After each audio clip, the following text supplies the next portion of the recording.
ফেব্রুয়ারিতে নির্বাচন হবে না, কারণ সংস্কার বা সংবিধান কিছুই হয়নি, এমন মন্তব্য করেছেন এনসিপি নেতারা। ঐক্য ধরে রাখতে না পারলে আরেকটি 1-11 আসবে বলে শঙ্কা তাদের। মঙ্গলবার বিকেলে রাজধানীর কৃষিবিদ ইনস্টিটিউটে যুব শক্তির সম্মেলনে এসব মন্তব্য করেন নেতারা। এ সময় বিএনপি ও গণমাধ্যমের সমালোচনা করে এনসিপি। এনসিপির যুব উইং জাতীয় যুব শক্তির প্রথম সম্মেলন। এতে সংস্কার, সংবিধান, নির্বাচন ও রাজনৈতিক পরিস্থিতি নিয়ে সমালোচনা করেন নেতারা। এখনও কাঙ্ক্ষিত সংস্কার ও নতুন সংবিধানের অগ্রগতি না হওয়ায় ক্ষোভ জানান এনসিপি নেতারা। সংস্কার ও বিচারকে পাশ কাটিয়ে নির্বাচন হলে সেটা গ্রহণযোগ্য হবে না বলে মন্তব্য করেন তারা। বিএনপির ভূমিকা নিয়েও সমালোচনা করে এনসিপি। ফেব্রুয়ারিতে নির্বাচন হবে না।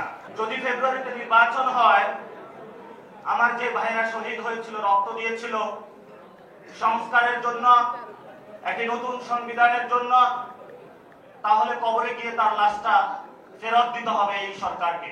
সার্জিস আলমের বিরুদ্ধে আজকে মামলা দেওয়া হয়েছে। এটা আমাদের জন্য একটা সিগন্যাল, যারা নেতৃত্বস্থানীয় পর্যায়ে রয়েছেন তাদের বিরুদ্ধে ব্যবস্থা নেবেন, না হয় আমরা ধরে নিব এই সিগন্যাল সেন্ট্রাল থেকেই দেওয়া হচ্ছে। আমরা বিশ্বাস করতে চাই তারা অতি উৎসাহী হয়ে ফুটেজ খাওয়ার আশায় এই কাজগুলো করছে। সম্মেলনে এনসিপির আহ্বায়ক নাহিদ ইসলাম বলেন, জুলাই সনদে এক বিন্দু ছাড় দেয়া হবে না। গণ অভ্যুত্থানের আকাঙ্ক্ষা পূরণ না করে অন্তর্বর্তী সরকার বিদায় নিতে পারবে না। বাংলাদেশের এই মুহূর্তে সবচেয়ে বড় সংকট হচ্ছে স্থিতিশীলতা এবং জাতীয় ঐক্য ধরে রাখা। যদি রাজনৈতিক দলগুলো, রাজনৈতিক শক্তিগুলো নিজেদের মধ্যে জাতীয় ঐক্য ধরে রাখতে না পারে, দেশের স্থিতিশীলতা নিশ্চিতে নিজেদের মধ্যে ছাড় দেওয়ার মানসিকতা তৈরি না হয়, ফলে আরেকটি 1-11 আসবে। এনসিপি নেতারা আরো বলেন, 1 বছরে অন্তর্বর্তী সরকার কি করেছে তা প্রকাশ করতে হবে, পরবর্তী সময়ে কি করতে চায় তাও জানাতে হবে। এই সরকার প্রকাশ করতে হবে গত 1 বছরে এই সরকার কি কি করেছে। Tanvir Ahmed, independent news, Dhaka. প্রতিহিংসার রাজনীতি পরিহার করলে উন্নয়ন সম্ভব বলে মন্তব্য করেছেন বিএনপির ভারপ্রাপ্ত চেয়ারম্যান তারেক রহমান। আন্তর্জাতিক যুব দিবস উপলক্ষে রাজধানীর চীনমৈত্রী সম্মেলন কেন্দ্রে বিএনপির আলোচনা সভায় লন্ডন থেকে ভার্চুয়ালি যুক্ত হয়ে এই মন্তব্য করেন তিনি। আলোচনা সভায় যোগ দেন সমমনা বিভিন্ন রাজনৈতিক দলের নেতারা। প্রধান অতিথির বক্তব্যে তারেক রহমান বলেন, জনগণ স্লোগান নির্ভর রাজনীতির পরিবর্তন চায়। বিএনপির আগামীর রাজনীতির লক্ষ্য যুব সমাজকে শক্তিতে পরিণত করা এবং বেকারদের কর্মসংস্থানের ব্যবস্থা করা। এ সময় আগামী নির্বাচনে ধানের শীষে ভোট দিয়ে দেশ গড়ার জন্য জনগণের প্রতি আহ্বান জানান তারেক রহমান। অনুষ্ঠানে বিশেষ অতিথি হিসেবে বক্তব্য রাখেন বিএনপির মহাসচিব মির্জা ফখরুল ইসলাম আলমগীর।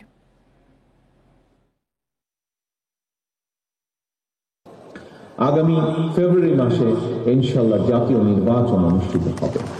দেশের সকল নারী, পুরুষ, ছাত্র, তরুণ, যুব সমাজ সহ দেশের সর্বস্তরের জনগণের কাছে আমার আহ্বান, আগামী নির্বাচনে ধানের শীষে ভোট দিন, দেশ গড়ার সুযোগ দিন।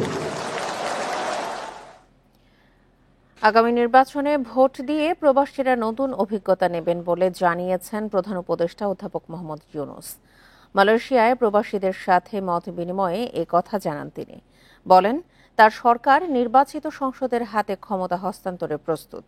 স্বৈরাচারের ধ্বংস করা অর্থনীতি পুনরুদ্ধারে রেমিটেন্স বড় ভূমিকা রাখছে বলেও উল্লেখ করেন অধ্যাপক ইউনূস। আমরা বিভিন্ন দেশের 3 দিনের সফরে মালয়েশিয়ায় রয়েছেন প্রধান উপদেষ্টা অধ্যাপক মোহাম্মদ ইউনূস। মঙ্গলবার প্রবাসীদের সঙ্গে মতবিনিময় সভা করেন তিনি। চাইলে যে করা যায় এটার প্রথম প্রমাণ পেলাম। প্রধান উপদেষ্টা বলেন, এবার নির্বাচনে ভোট দিয়ে নতুন অভিজ্ঞতা নেবেন প্রবাসীরা। তাদের পাসপোর্ট সমস্যা সমাধান সহ সব সেবা নিশ্চিতে উদ্যোগ নিয়েছে সরকার। যতক্ষণ পর্যন্ত বাংলাদেশের নাগরিক আপনি ভোট দিতে পারবেন, কাজেই সেটার ব্যবস্থা হয়েছে এবং ইলেকশন কমিশনের সঙ্গে আমাদের আলাদা আলোচনা হয়েছে। তারা আশ্বাস দিয়েছে যে তারা সমস্ত প্রস্তুতি দিচ্ছে। স্বৈরাচারের ফেলে যাওয়া বিধ্বস্ত অর্থনীতি পুনরুদ্ধারে প্রবাসীরা গুরুত্বপূর্ণ ভূমিকা রাখছেন বলেও জানান অধ্যাপক ইউনূস। বলেন, বিপুল রেমিটেন্সের কল্যাণে অর্থনীতি অনেকটাই স্বস্তির জায়গায় রয়েছে। এই 1 বছরের মধ্যে অর্থনীতি গড়ে দাঁড়ালো এই কারণে ওই প্রবাসীদের এই রেমিটেন্সের অর্থ দিয়ে বাংলাদেশ উঠে দাঁড়ালো। আমি সকল প্রবাসীদের আজকে যারা এখানে উপস্থিত আছেন তারা এবং যারা উপস্থিত নাই তাদেরকেও একসঙ্গে আমরা তাদের ধন্যবাদ জানাই। এছাড়া মালয়েশিয়ায় বাংলাদেশি শ্রমিকদের বিভিন্ন সমস্যা আলাদাভাবে সমাধানে সরকারের নজর রয়েছে বলেও জানান প্রধান উপদেষ্টা। আমরা নাগরিক সেবা বলে একটা আলাদা বেসরকারি প্রতিষ্ঠান সৃষ্টি করেছি। Rifat Alam, independent news, Dhaka. জাতীয় নির্বাচন ঘিরে ইসলামী দলগুলোতে চলছে নানা হিসাব নিকাশ। নির্বাচনকে বিশেষ গুরুত্ব দিচ্ছে দলগুলো। এক্ষেত্রে অন্তর্বর্তী সরকারের নেয়া সংস্কার কার্যক্রমকে আইনি ভিত্তিতে বাস্তবায়নের উপর জোর দিচ্ছে ইসলামী দলগুলো। এদিকে জোটবদ্ধ হয়ে নির্বাচনে যাওয়ার বিষয়টি এখনও নিশ্চিত নয় বলে জানিয়েছে জামায়াতে ইসলামী। ইসলাম বিদ্বেষী মনোভাবের কারণে পতিত হাসিনা সরকারের হাতে গত 15.5 বছর জুলুম নির্যাতনের শিকার হয়েছে ইসলামী দলগুলো। জুলাই গণ অভ্যুত্থানে মুক্তি মিলেছে তাদের, সৃষ্টি হয়েছে নতুন সম্ভাবনার। বিভেদ ভুলে উজ্জীবিত সবাই আগামী নির্বাচনে ইসলামী শক্তির পক্ষে বিশেষ জনমত গড়ে তুলতে চাইছে তারা। এরই মধ্যে বিভিন্ন দলের প্রার্থী বাছাই ও সম্ভাব্য প্রার্থীদের গণসংযোগও শুরু হয়েছে। তবে ফ্যাসিবাদের দোসরদের ক্ষমতায় রেখে সুষ্ঠু নির্বাচন সম্ভব নয় বলে মনে করে ইসলামিক দলগুলো। বিগত 16 বছর আওয়ামী ফ্যাসিবাদী শক্তি গোষ্ঠী যেভাবে বাংলাদেশের বিভিন্ন সেক্টরে তাদের দোসরদেরকে বসিয়ে গেছেন, এই দোসরদেরকে যদি পরিপূর্ণভাবে সরানো না যায় এবং তাদেরকে যদি পরিবর্তন করা, তাদের মন মানসিকতা পরিবর্তন করা না যায়, এদেরকে রেখে চেয়ারে বসিয়ে ফ্রি অ্যান্ড ফেয়ার ইলেকশন করা কোনো অবস্থাতেই সম্ভব বলে আমরা মনে করি না। ইসলামপন্থীদের অগ্রযাত্রা রুখে দিতেই ফ্যাসিস্ট সরকার বিভেদ সৃষ্টি করে রাখে। তাই নতুন সুযোগকে যথাযথভাবে কাজে লাগাতে ইসলাম ও জাতীয় স্বার্থে সবাইকে ঐক্যবদ্ধ থাকার কথা বলছে জামায়াত। পাশাপাশি সংস্কারকে গুরুত্ব দিয়ে আইনি কাঠামোয় তা বাস্তবায়নের উপর জোর দিচ্ছেন তারা। আমরা এখন তো প্রস্তুতি নিয়ে কাজ করতেছি, জনগণের সাড়া আছে এবং আমাদের সব ক্লিন ইমেজের প্রার্থী দিয়েছি। নির্বাচনের জন্য পূর্ব শর্ত হচ্ছে সংস্কারটাকে আইনি রূপ দিতে হবে এবং সংস্কারের যে জাতীয় সনদ হবে, এই জাতীয় সনদের আইনি বিধিবিধানের ভিত্তিতে এই সরকার নির্বাচন অনুষ্ঠান করবে। আগামী নির্বাচনে জোটবদ্ধ নাকি বোঝাপড়ার ভিত্তিতে অংশগ্রহণ, এসব বিষয়ে আলোচনা চলছে বলে জানান এ জামায়াত নেতা। তবে সময় এলেই বিষয়টি স্পষ্ট হবে বলে জানান তিনি। রেজওয়ানুল হক, ইন্ডিপেন্ডেন্ট নিউজ, ঢাকা। ত্রয়োদশ জাতীয় সংসদ নির্বাচনে মোট ভোট কেন্দ্র 45,098টি। কেন্দ্রের দায়িত্বে থাকবেন 9,31,131 জন কর্মকর্তা। মঙ্গলবার কমিশন সচিবালয়ে জাতীয় সংসদ নির্বাচন উপলক্ষে প্রশিক্ষণ কর্মসূচিতে এই তথ্য জানায় ইসি। এতে বলা হয়, শিগগিরই ভোট গ্রহণ কর্মকর্তাদের প্যানেল তৈরি করা হবে। নির্বাচনের জন্য প্রশিক্ষণ দেওয়া হবে প্রশাসন ও আইনশৃঙ্খলা বাহিনীর উচ্চ পর্যায়ের কর্মকর্তাদেরও। প্রশিক্ষণে ব্যয় হবে প্রায় 130 কোটি টাকা। এবার আগের সব নির্বাচনের চেয়ে 10% বেশি ভোট গ্রহণকারী কর্মকর্তাকে প্যানেলভুক্ত করা হয়েছে। সংশ্লিষ্ট কর্মকর্তা আগের নির্বাচনে দায়িত্ব পালন করেছেন কিনা তা খতিয়ে দেখবে ইসি। একই সাথে ভোট গ্রহণ কর্মকর্তা বাছাইয়ে সব সরকারি বেসরকারি প্রতিষ্ঠান থেকে তালিকা সংগ্রহ করা হবে।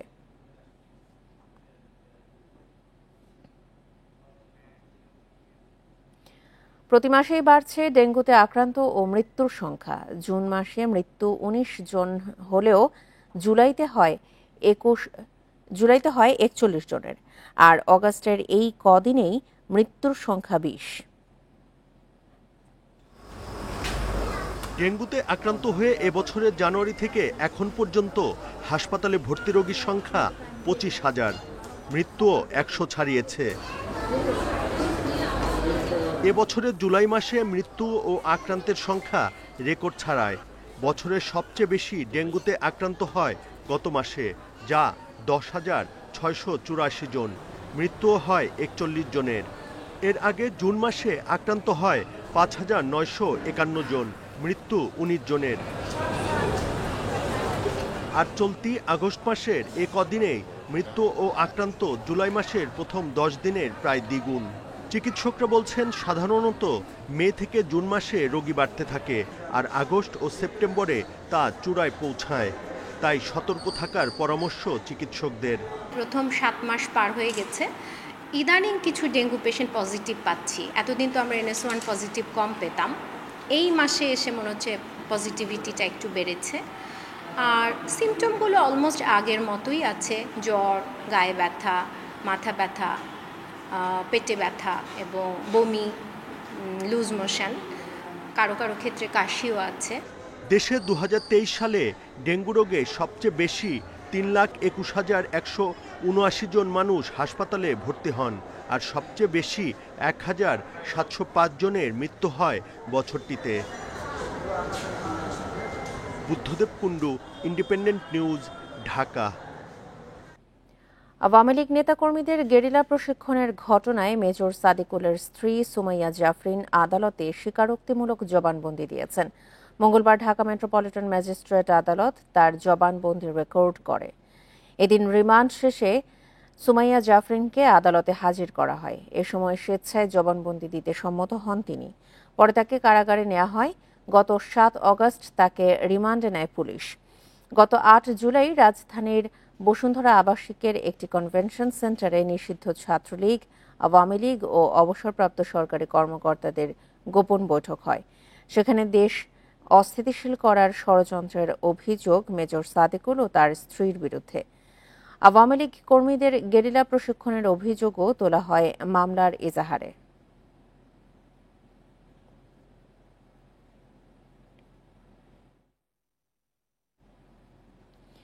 সাংবাদিক আসাদুজ্জামান তুহিন হত্যার পেছনে থেকে যারা ইন্ধন দিয়েছেন তাদেরও গ্রেপ্তারের দাবি জানিয়েছেন তার স্ত্রী ফরিদা বেগম। মঙ্গলবার সন্ধ্যায় গাজীপুর প্রেস ক্লাবে সংবাদ সম্মেলনে এই দাবি জানান তিনি।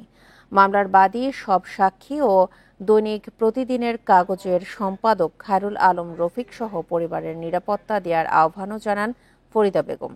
তুহিন হত্যা মামলা 90 দিনের মধ্যে দ্রুত বিচার ট্রাইব্যুনালে হস্তান্তর করে আসামিদের সর্বোচ্চ শাস্তির দাবিও জানান ফরিদা।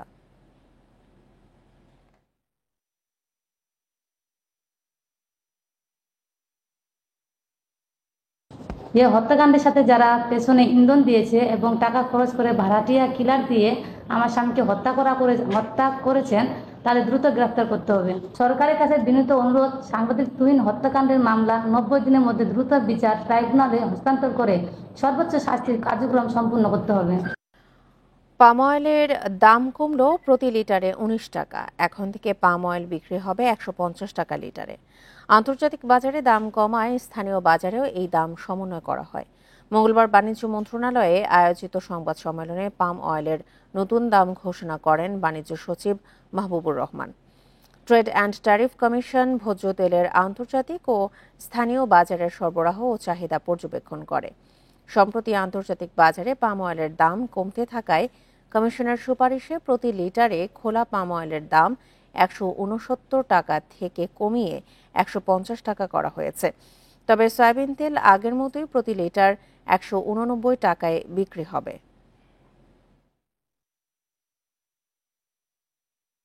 অতি সম্প্রতি পাম অয়েলের দামে আন্তর্জাতিক বাজারে কমেছে। সেই কমের সাথে সামঞ্জস্য রেখে পাম অয়েলের দাম 19 টাকা কমিয়ে 150 টাকায় নির্ধারণ করা হয়েছে।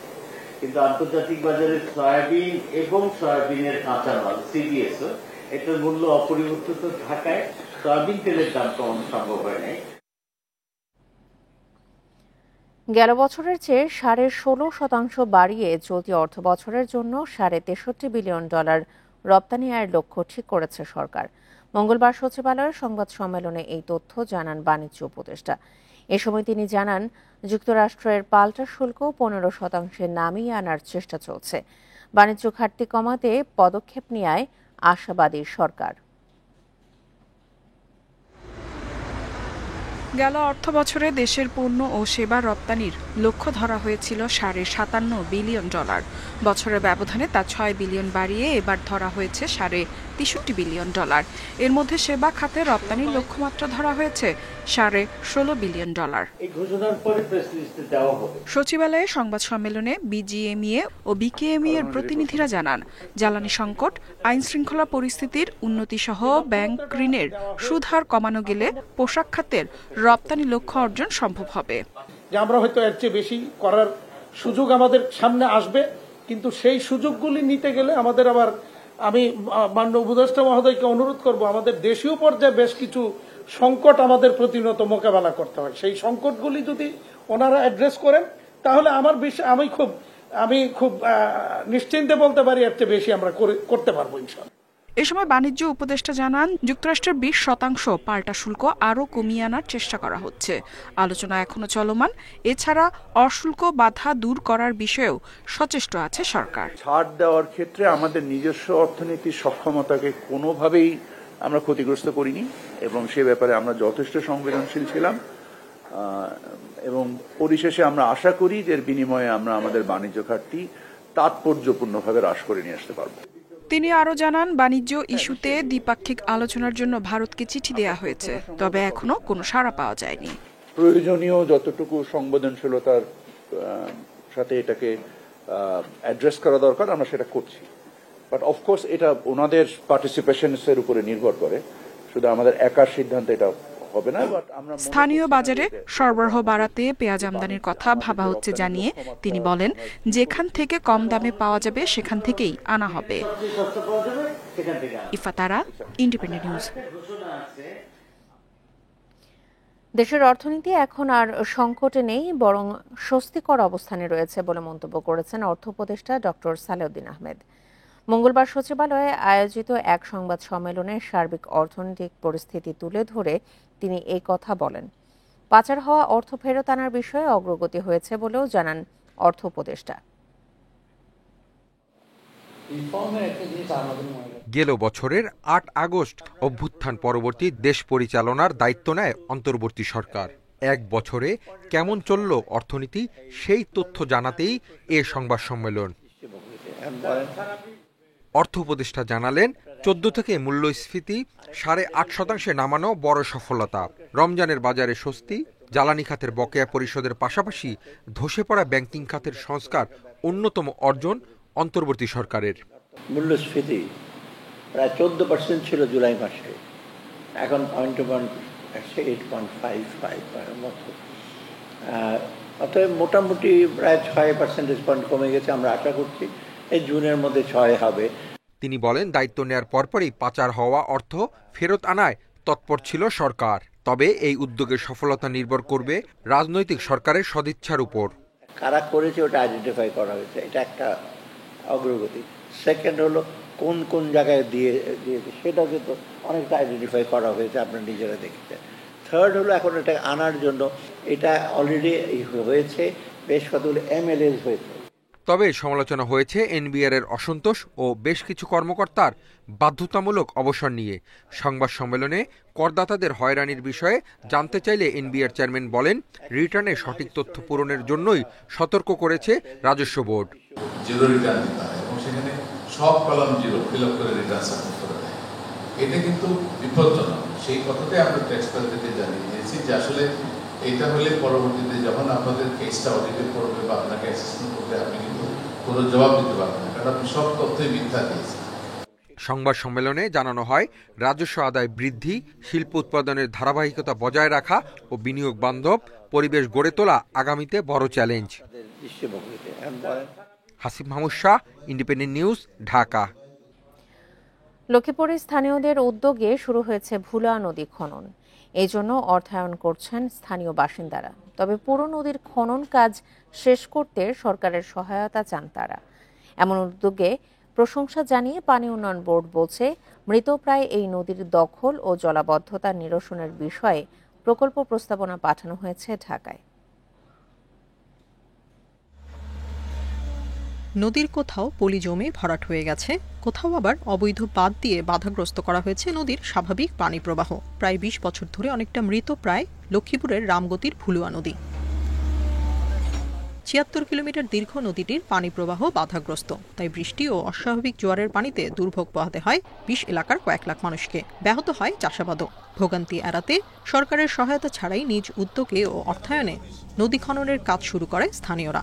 আমরা এলাকাবাসী মিলে এই নদী কাটার উদ্যোগ নিয়েছি। এই নদী বহু বছর ধরে কাটা হয় না, এমনকি নদী আস্তে আস্তে নদী ভরে গেছে। সকল মানুষ অসুস্থ হয়ে পড়ছে, পানি জমা, পানির প্রতি চাষবাস সব বন্ধ। ভালো সারা পাচ্ছি, সকলে আমাদের উদ্যোগ স্বাগত জানাচ্ছে এবং পানি উন্নয়ন বোর্ডও স্বাগত জানাচ্ছে। কেউ ১০০, কেউ ৫০০, কেউ ১০০০ টাকা করে নদী খননের জন্য দিচ্ছেন, কেউ আবার নদী খননের কাজে শ্রম দিচ্ছেন। নদীর গতি ফিরিয়ে আনতে সরকারের সহযোগিতা চান তারা। জনগণের ২-৪ টাকা ১০০ টাকা নিয়ে এভাবে যে কাজ শুরু করার পরে এই এলাকার মানুষগুলো ঈদের আনন্দের চাইতে এরা বেশি আনন্দ পাচ্ছে। সরকারের কাছে, পানি উন্নয়নের কাছে, যেহেতু আমাদের এখানে অল্প অর্থায়নের কাজ, আমাদের সকলের সহযোগিতা, আন্তরিকতা, ভালোবাসা আমরা কামনা করছি। প্রথম ধাপেই গত ২৪ জুলাই থেকে আজাদনগর স্টিল ব্রিজ এলাকা থেকে কোডেক বাজার পর্যন্ত ৪ কিলোমিটার নদী খননের কাজ চলছে। সহায়তা পেলে পর্যায়ক্রমে ৭৬ কিলোমিটার ভুলুয়া নদীর পুরোটা খননের পরিকল্পনা রয়েছে বলে জানিয়েছেন বাসিন্দারা। Independent news. লালমনিরহাটে তিস্তার পানি বিপদসীমার ৭ সেন্টিমিটার ওপর দিয়ে বইছে, ফলে নিম্নাঞ্চলে দেখা দিয়েছে বন্যা। অন্যদিকে চাঁপাইনবাবগঞ্জে পদ্মার পানির স্তর সতর্ক সীমা অতিক্রম করেছে, প্লাবিত হয়েছে নিম্নাঞ্চল। ভারী বর্ষণ ও উজান থেকে নেমে আসা ঢলের কারণে তিস্তার পানি দ্রুত বাড়ছে। পানির চাপ অব্যাহত থাকায় এরই মধ্যে নিম্নাঞ্চলের বাড়িঘরে পানি ঢুকেছে, তলিয়ে গেছে ফসলি জমি, ভেসে গেছে মাছের ঘের। এই অবস্থায় স্থানীয় বাসিন্দাদের সতর্ক থাকতে বলা হয়েছে। আগামী কয়েকদিন এই অঞ্চলে ভারী বর্ষণের পূর্বাভাস রয়েছে।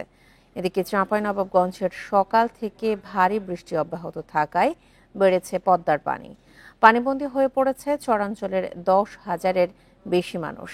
প্লাবিত এলাকায় ত্রাণ তৎপরতা শুরু করেছে প্রশাসন।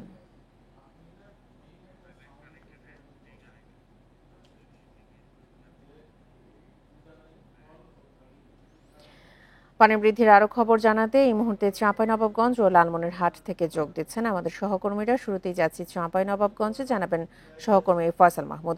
ফয়সাল, চাঁপাইনবাবগঞ্জে পানি বৃদ্ধির ফলে কি অবস্থা দেখতে পাচ্ছেন, আর সাধারণ মানুষের ভোগান্তি কেমন, আর পানি উন্নয়ন বোর্ড থেকে কবে নাগাদ পানি কমবে বলে জানানো হয়েছে?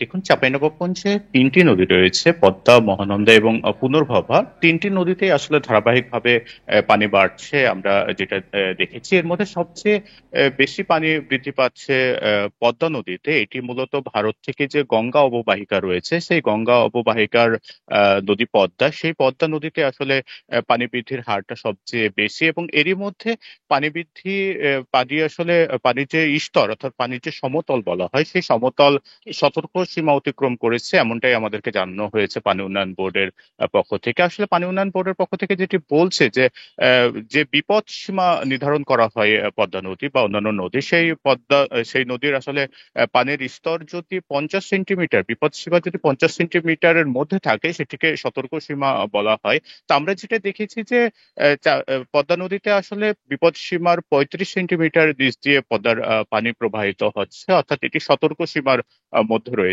এরই মধ্যে আমরা যেটা দেখেছি যে চাঁপাইনবাবগঞ্জ সদর এবং শিবগঞ্জ উপজেলার বিস্তীর্ণ অঞ্চল প্লাবিত হয়েছে, যেগুলো নিম্নাঞ্চল হিসাবে পরিচিত। এর মধ্যে ১০,০০০-এর অধিক পরিবার আসলে পানিবন্দী হয়ে পড়েছে ৮টি ইউনিয়নে।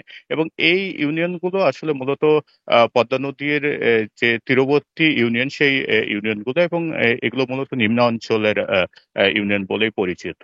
আর পানি উন্নয়ন বোর্ডের পক্ষ থেকে যদি বলি, পানি উন্নয়ন বোর্ডের পক্ষ থেকে যেটি বলা হচ্ছে যে এরই মধ্যে পানির বৃদ্ধির যে গতি, সেই গতি কমতে শুরু করেছে। অর্থাৎ গতকালকের যদি তথ্য আপনাকে বলি, গতকাল সকাল ভোর ৬টায় পূর্ববর্তী ২৪ ঘন্টায় আসলে ৮ সেন্টিমিটার পানি বেড়েছিল পদ্মা নদীতে, কিন্তু পরবর্তী ৬ ঘন্টা, অর্থাৎ সকাল ৯টা থেকে বিকেল ৩টা পর্যন্ত পানি বেড়েছে মাত্র ১ সেন্টিমিটার। অর্থাৎ পানি উন্নয়ন বোর্ডের কর্মকর্তারা বলছেন, যেহেতু পানি বৃদ্ধির হারটা কমে গেছে, অচিরেই হয়তো পানি বৃদ্ধির যে পরিস্থিতির উন্নতি হবে। আপনাকে যদি বলি, পানি উন্নয়ন বোর্ডের যে বন্যা পূর্বাভাস এবং সতর্কীকরণ কেন্দ্র রয়েছে, সেই বন্যা পূর্বাভাস এবং সতর্ক কেন্দ্রের যে তথ্য গতকালকে যে বার্তাটি তারা দিয়েছে, সেখানে তারা বলেছে যে আগামীকাল অর্থাৎ আজ পর্যন্ত পদ্মায় পানির বৃদ্ধি অব্যাহত থাকবে, এরপর 2 দিন স্থিতিশীল থাকার পরে পানি কমতে শুরু করবে, এমনটাই আমাদেরকে জানানো হয়েছে পানি উন্নয়ন বোর্ডের পক্ষ থেকে।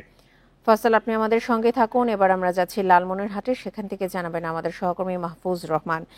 মাহফুজ, লালমনিরহাটে তিস্তার পানি বিপদসীমার উপর দিয়ে প্রবাহিত হচ্ছে, এছাড়া নিম্নাঞ্চলের অনেক বাড়িঘরই প্লাবিত হয়েছে, অনেক ফসলেরও ক্ষয়ক্ষতি হয়েছে। ক্ষয়ক্ষতির পরিমাণ কি নির্ণয় করা হয়েছে কিনা, অনুমান করা হয়েছে কিনা, সে বিষয়ে একটু জানাবেন। আর এখনকার সবশেষ অবস্থা নিয়ে কি তথ্য আছে আপনার কাছে?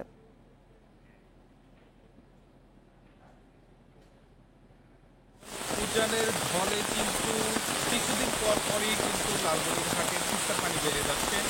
তারই ধারাবাহিকতায় প্রায় তৃতীয় পর্যায়ে কিন্তু লালমনিরহাটের তিস্তার যে জাতীয় পয়েন্ট আছে সেখানে কিন্তু বিপদসীমার 7 সেন্টিমিটার উপরে প্রবাহিত হচ্ছে। আমরা সকালে খবর নিয়ে দেখেছি যে লালমনিরহাটের যে তিস্তা ব্যারেজ আছে, তিস্তা ব্যারেজ এলাকার 44টি গেট ইতিমধ্যে খুলে রাখা হয়েছে এবং সামনে কিন্তু প্রচুর পানি জমাট বেঁধে আছে। আমরা পানি উন্নয়ন বোর্ড সূত্রে আমরা যেমনটি জেনেছি যে লালমনিরহাটের যে নিম্নাঞ্চলগুলো আছে, প্রায় 12টি ইউনিয়নের ইতোমধ্যেই কিন্তু নিম্নাঞ্চল যেগুলো আছে সেগুলো কিন্তু প্লাবিত হয়ে গেছে। আমরা সাধারণ মানুষের সাথে সকালবেলা কথা মাহফুজ, আমরা দেখতে পাচ্ছি সেখানে ভারী বর্ষণ হচ্ছে। আপনি তথ্য সংগ্রহ করতে থাকুন, পরবর্তীতে আমরা আবারও আপনার সঙ্গে যোগাযোগ করব। লালমনিরহাট এবং চাঁপাইনবাবগঞ্জ থেকে পানি বৃদ্ধির সবশেষ তথ্য নিয়ে জানাচ্ছিলেন আমাদের সহকর্মীরা। খাগড়াছড়ির 40টি সরকারি ও বেসরকারি হাসপাতালের কোথাও নেই ব্লাড ব্যাংক। জরুরি রক্তের প্রয়োজনে ভোগান্তিতে পড়ছেন রোগীরা। বাড়ছে মৃত্যু ঝুঁকি। রক্ত সংরক্ষণের রেফ্রিজারেটর চেয়ে কর্তৃপক্ষের কাছে চিঠি দিয়েও এখনও তা মেলেনি, বলছে জেলা সদর হাসপাতাল কর্তৃপক্ষ। খাগড়াছড়ির 7 লাখ মানুষের চিকিৎসায় রয়েছে সরকারি বেসরকারি মিলিয়ে 40টিরও বেশি হাসপাতাল ও ক্লিনিক, তবে এর একটিতেও নেই কোনো ব্লাড ব্যাংক। বিভিন্ন দুর্ঘটনা, প্রসূতি, জরুরি অস্ত্রোপচার কিংবা থ্যালাসেমিয়া রোগীর জন্য রক্ত জোগাড়ে ভোগান্তিতে পড়ছেন রোগী ও স্বজনেরা। সময় মতো রক্ত দিতে না পারায় মারাও যাচ্ছে রোগী। একটা ব্লাড ব্যাংক নাই, আমাদের রোগী মারা যাইতে আছে রক্তের সমস্যায়। অনেক সময় আমাদের এখানে ব্লাড পাওয়া যায় না, ব্লাডের সংকট হয়। ব্লাড না থাকার কারণে অনেক রোগী চিকিৎসার কারণে অনেক লোক মারা যায়। রক্ত সংরক্ষণে রেফ্রিজারেটর চেয়ে কর্তৃপক্ষের কাছে চিঠি দেওয়ার কথা জানালো জেলা সদর হাসপাতাল কর্তৃপক্ষ, তবে আশ্বাস মিললেও এখনো আসেনি যন্ত্রপাতি। বিভিন্ন অ্যাক্সিডেন্টের থেকে শুরু করে বিভিন্ন মাতৃকালীন জটিলতার কারণে আপনার জরুরি মুহূর্তে রক্তের প্রয়োজন হয়। রাতের বেলা যদি আসে আমরা শেষ মুহূর্তে রক্ত দিতে পারি না। আমাদের বিভিন্ন জায়গাতে চিঠি দিয়েছি, আমরা পাইনি, তারা আমাদেরকে আসে দিয়েছেন। পাহাড়ি জেলা খাগড়াছড়ির দুর্গম ও প্রান্তিক এলাকার রোগীদের জরুরি রক্তের যোগান দিতে ব্লাড ব্যাংক স্থাপনের পরিকল্পনা রয়েছে, জানালো রেড ক্রিসেন্ট সোসাইটি। এই এলাকাতে সেই রক্ত শূন্যতার থেকে অনেক মায়েরা মৃত্যুবরণ করে থাকে অকালেই। তো আমরা চাচ্ছি যে রেড ক্রিসেন্ট সোসাইটি এখানে একটা ব্লাড ব্যাংক করার চিন্তাভাবনা নিয়েছি। রক্ত সংরক্ষণে ব্লাড ব্যাংক স্থাপনের কার্যক্রম দ্রুত বাস্তবায়নের দাবি জেলাবাসীর। Independent news. উৎপাদনের শীর্ষ জেলা হলেও হঠাৎ আলুর দরপতনে দিশেহারা মুন্সিগঞ্জের কৃষক ও হিমাগার মালিকরা। হিমাগারে কেজি প্রতি আলু বিক্রি হচ্ছে 11 টাকায়, অথচ উৎপাদন ও সংরক্ষণ মিলিয়ে ব্যয় প্রায় 27 টাকা। আলুর বাম্পার ফলন হলেও হিমাগার সংকট ও অব্যাহত দরপতন রোধে সরকারি হস্তক্ষেপ চান কৃষকরা। সরকারি হিসেবে প্রতি কেজি আলুর উৎপাদন খরচ 17 টাকা, এর সাথে হিমাগার ভাড়া 6 টাকা এবং অন্যান্য খরচ যোগ করলে দাঁড়ায় 27 টাকা। তবে মুন্সিগঞ্জে হিমাগারে সে আলু বিক্রি হচ্ছে মাত্র 11 টাকায়, আর খুচরায় 20 টাকা। এমন ভয়াবহ দরপতনে দিশেহারা কৃষক। 25টা 26টা 28টা ক্ষেত তৈরি করতে পড়ছে কলেকশন স্টোরে আনতে, কারণ 12টা 11টা 11:30 বেচে কৃষকের কত পরিমাণ লোকসান দেখেন, ক্ষতিগ্রস্ত হয়ে যাবে। পরবর্তী যে আলু খেতি করবো কৃষকরা এই পুঁজিও টাকা থাকবো না। জেলায় 34,758 হেক্টর জমিতে আলু উৎপাদন হয়েছে 10,82,000 টন, যার লক্ষ্যমাত্রা চেয়ে 60,000 টন বেশি। 6টি উপজেলার 58টি হিমাগারে এবছর 5,07,000 টন আলু সংরক্ষণ করা হলেও বাজারজাত করা হয়েছে মাত্র 52,000 টন। এখনও মজুত রয়ে গেছে 4,55,000 টন আলু। গত বছর এ সময়ে মজুত ছিল 2,70,000 টন। এই আলু যে পরিমাণ আছে, আলু যদি বাইরে সেল না দেয় বা কিছু সরকার যদি না করে, তো আলু কলস্টনে অনেক আলু থাইকা যাইব। সরকারের কাছে একটাই আবেদন, আলু ডিসিপির মাধ্যমে এটা বিতরণ করুক, নাইলে বাইরে সাপ্লাই দেব। পরিস্থিতি নিয়ন্ত্রণে আনতে আলু রপ্তানি ও সরকারি সংস্থার মাধ্যমে আলু কেনার তাগিদ কৃষি সম্প্রসারণ অধিদপ্তরের। দরিদ্র জনগোষ্ঠীকে চাল সহ অন্যান্য দ্রব্য তাদেরকে কম দামে যে সরবরাহ করি, সেখানে যদি আলু ফসলটাকে অন্তর্ভুক্ত করা যায়, আমার মনে হয় যে তাহলে কিছু আলু যদি সরকারিভাবে ক্রয় হয়, তাহলে আমার আলু চাষিরা কিছু উপকৃত হবে এবং আলুর বাজারের উপরে একটা ভালো প্রভাব পড়বে। নতুন মৌসুম শুরুর আগে ব্যবস্থা না নিলে আলু উৎপাদনে বিরূপ প্রভাব পড়ার শঙ্কায় সংশ্লিষ্টরা। Independent news. আলুর দরপতন নিয়ে আরো জানাতে মুন্সিগঞ্জ থেকে যোগ দিয়েছেন সহকর্মী জিতু রায়। জিতু, হঠাৎ করে আলুর দরপতনে কৃষকদের কি পরিমাণে ক্ষতির আশঙ্কা করা হচ্ছে? দেখুন, আমরা প্রতিবেদনে কেজি প্রতি আলুর যে দরপতনের ক্ষতি হচ্ছে কৃষকদের সেটি উল্লেখ করেছি। এখন আমি যে কোল্ড স্টোরেজে আছি তাদের সঙ্গে কথা বলে যেটি জানতে পারলাম, 50 কেজি একটি আলুর বস্তা বিক্রি হচ্ছে 500 টাকা থেকে 530 টাকা পর্যন্ত। সেই হিসেবে এইখানে একজন কৃষকের 280 টাকা শুধুমাত্র কোল্ড স্টোরেজের ভাড়া প্রদান করতে হবে এবং তাকে এই পর্যন্ত পরিবহন খরচ দিতে হয়েছে 150 টাকা। 430 টাকা তাকে এখান থেকেই কোল্ড স্টোরেজ তার কাছে এখন পর্যন্ত কিন্তু পাওনা রয়েছেন। আর এই যে ক্ষতিগ্রস্ত হওয়ার জন্য প্রতি 50 কেজি বস্তাতে একজন কৃষকের মাত্র 70 থেকে 80 টাকা পর্যন্ত থাকছে। এই ক্ষতিটি কিন্তু এবছর সর্বোচ্চ ক্ষতিতে পরিণত হলো। মুন্সিগঞ্জের এই যে উৎপাদনের দিক থেকে শীর্ষ জেলার যে আলু উৎপাদনকারী কৃষক এবং সংরক্ষণকারীরা তারা বলছেন যে এই হিসাবে এবছর তাদের সর্বোচ্চ ক্ষতি হওয়ার সম্ভাবনা তারা দেখছেন। সরকারি হিসেবে যে জমিতে খরচ পড়ছে, যে প্রতি কেজি আলু উৎপাদন খরচ 17 টাকা এবং হিমাগারের ভাড়া 6 টাকা করে ধরে এই খরচটি কিন্তু 27 টাকা পর্যন্ত পৌঁছাচ্ছে, কিন্তু প্রতি কেজি আলু বিক্রি হচ্ছে মাত্র 10 থেকে 11 টাকা এই হিমাগার থেকে, এবং যেটি খুচরা বাজারে বিক্রি হচ্ছে 20 টাকা। এইরকম পরিস্থিতিটি কিন্তু এই কৃষক এবং সংরক্ষণকারীরা এর আগে এত বড় ক্ষতির সম্মুখীন কিন্তু কখনো হয়নি। বাজারের এই যে ভয়াবহ দরপতন, তার ফলশ্রুতিতে কিন্তু কৃষক এখন ভাবনায় পড়েছে তাদের এই যে আলু সংরক্ষণের যে প্রক্রিয়াটির জন্য 280 টাকা তাদের ভাড়া গুনতে হচ্ছেন আজকের দিন পর্যন্ত, তারা যদি নির্দিষ্ট 500 টাকার উপরে বাড়তি না হয় তাহলে কিন্তু কৃষক হিমাগারেই কিন্তু তার আলু রেখে চলে যেতে বাধ্য হবেন। এমনটাও কিন্তু আমরা গত কয়েক বছর আগে দেখেছিলাম, মুন্সিগঞ্জের হিমাগারগুলোতে কৃষক আলু নিতে আসছেন না। তো এইরকম একটি পরিস্থিতিতে সংশ্লিষ্ট সকলেই বলছেন যে এই মুহূর্তে যদি সরকার কর্তৃক যথাযথ ব্যবস্থা গ্রহণ করা না হয় তাহলে এই যে ফসলটি, এই ফসল উৎপাদনের সঙ্গে সংশ্লিষ্ট কৃষক এবং হিমাগার মালিকরা তারা কিন্তু অনেক বেশি ক্ষতিগ্রস্ত হবেন। আর এই ক্ষতিগ্রস্ত থেকে এখন একমাত্র উপায় বাঁচতে হলে, যেটি বলছেন সংশ্লিষ্টরা, কৃষক, শ্রমিক এবং হিমাগার মালিকরা, তারা বলছেন যে আলুকে এই মুহূর্তে রপ্তানি এবং সরকারের সামাজিক নিরাপত্তামূলক কর্মসূচিতে, খাদ্য কর্মসূচিতে অন্তর্ভুক্ত করে এর একটি যথাযথ দাম নির্ধারণ করা প্রয়োজন বলে মনে করছেন। মুন্সিগঞ্জ থেকে আলুর দর পতনের সবশেষ তথ্য নিয়ে জানাচ্ছিলেন সহকর্মী জিতু রায়।